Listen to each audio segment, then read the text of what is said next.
নমস্কার বন্ধুরা, মমতা রান্নাবান্নাতে আপনাদের সবাইকে স্বাগত। আপনারা কেমন আছেন? আশা করছি ভালো আছেন, আর আমিও মোটামুটি ভালো আছি। ভয়েসটা একটু খারাপের জন্য দুঃখিত, কারণ শরীরটা একটু অসুস্থ, তাই জন্য প্রথমেই ক্ষমা চেয়ে নিলাম। তো আজকের রেসিপি হলো নরম তুলতুলে আটার নান রুটি। কিভাবে গ্যাসের চুলায় খুব সহজে রেস্টুরেন্ট বা হোটেলের মতো সফট নান রুটি বাড়িতে বানিয়ে নিতে পারেন, সেটাই আপনাদের সাথে শেয়ার করে নেব। খুবই কম উপকরণ দিয়ে আর এই নান রুটি অনেকক্ষণ পর্যন্ত সফট থাকবে। তো সেই রেসিপিটি আপনাদের সাথে শেয়ার করে নেব।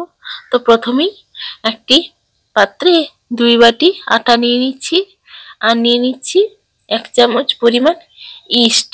আপনারা যে কোনো ধরনের ইস্ট ব্যবহার করতে পারেন।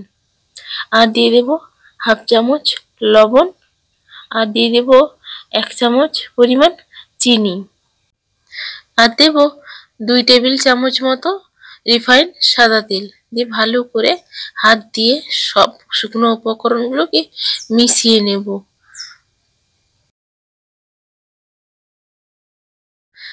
সময় ধরে একটু ভালো করে 2 মিনিট মতো মিশিয়ে নিতে হবে। এবার আমি এখানে নিয়েছি উষ্ণ তরল দুধ। এবার অল্প অল্প দিয়ে একটি নরম ডো তৈরি করে নেব।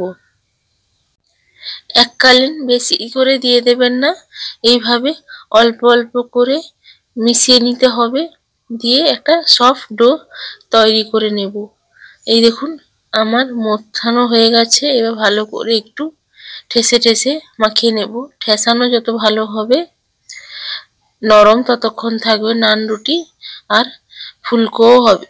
দিয়ে চারিপাশে এইভাবে একটু তেল লাগিয়ে নেব, দিয়ে ঢাকা দিয়ে রেখে দেব 1 ঘন্টার জন্য।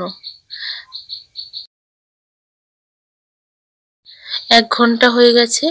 এবার দেখুন কতটা ফুলে উঠেছে।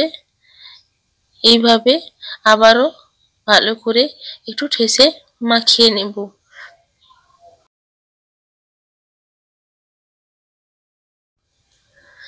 এবার এটাকে রুটির মতো একটু বড় বড় ভাবে লেচি কেটে নিতে হবে, যটা হয়।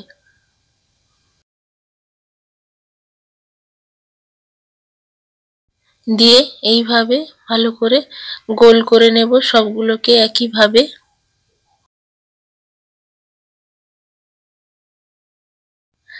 এবার চাকতি বেলনার সাহায্যে এইভাবে মানে হালকা প্রেস দিয়ে আর অল্প আটা দিয়ে এইভাবে একটু মোটা করে বেলে নেব। রুটির মতো পাতলা হবে না, একটু মোটা রেখে বেলে নেব। গোল করে বেলে নিয়েছি, দেখুন কতটা পুরু রেখেছি আমি। এইভাবে রাখতে হবে। এবার আগে থেকেই গ্যাসে প্যানটা গরম করতে বসিয়ে দিয়েছিলাম। মিডিয়াম গরম হয়ে গেলে এই নান রুটিটি ভেজে নেব। হালকা ফুলে এলে এপিঠ ওপিঠ উল্টে এইভাবে চাপ দিয়ে ভেজে নেব। ততক্ষণ অবধি ভেজে নেব যতক্ষণ না পুরোভাবে ফুলে উঠছে। আর গ্যাসের আঁচটা অবশ্যই লো টু মিডিয়াম ফ্লেমে রাখবেন।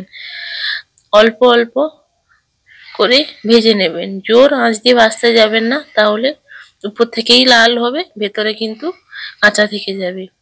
তো দেখুন আমার নান রুটিটা কতটা ফুলে উঠেছে। ফুলে উঠলে এইভাবে উঠিয়ে নেব। আর একটা আপনাদের সুবিধার্থে ভেজে দেখাচ্ছি। দেখুন এইভাবে ফুলে উঠলে লৌটে দিতে হবে, দিয়ে এইভাবে খুন্তির সাহায্যে চেপে চেপে ভেজে নেব। চাপ দিতে দিতে দেখবেন রুটিটা হালকা ভাবে ফুলে উঠছে। ফুলে উঠলে ভাববেন রুটিটি হয়ে গেছে। দেখুন কতটা সুন্দর লাগছে দেখতে। এইভাবে সবগুলোকে করে নিয়েছি আমি। তো দেখতেই পাচ্ছেন কতটা সুন্দর লাগছে দেখতে, আর কতটা নরম হয়েছে দেখুন একবার। এই দেখুন আমি হাতের মুষ্টির সাহায্যে ধরছি, দেখুন কতটা সফট হয়েছে। আর ভিতরেটা দেখাচ্ছি, দেখুন কতটা জালিদার হয়েছে, কোথাও লেগে নেই। দেখুন একদম স্পঞ্জের মতো হয়েছে। তো দেখে বুঝতেই পাচ্ছেন কতটা নরম হয়েছে। আর এটা সারাদিন মতো নরম থাকবে। এটা যে কোনো কিছুর সাথে খাওয়া যেতে পারে। অবশ্যই বাড়িতে বানিয়ে দেখবেন, আর কেমন হয়েছে অবশ্যই কমেন্ট করে জানাতে ভুলবেন না। আর এরকম রেসিপি দেখতে চাইলে আমার চ্যানেলটিকে সাবস্ক্রাইব করে রাখবেন, যাতে খুব সহজে আপনার কাছে পৌঁছে যেতে পারে। তো সবাই ভালো থাকবেন, সুস্থ থাকবেন। আর ভিডিও যদি ভালো লেগে থাকে একটা লাইক করে পাশে থাকবেন। তো আজকের জন্য টাটা, দেখা হবে নেক্সট ভিডিওতে।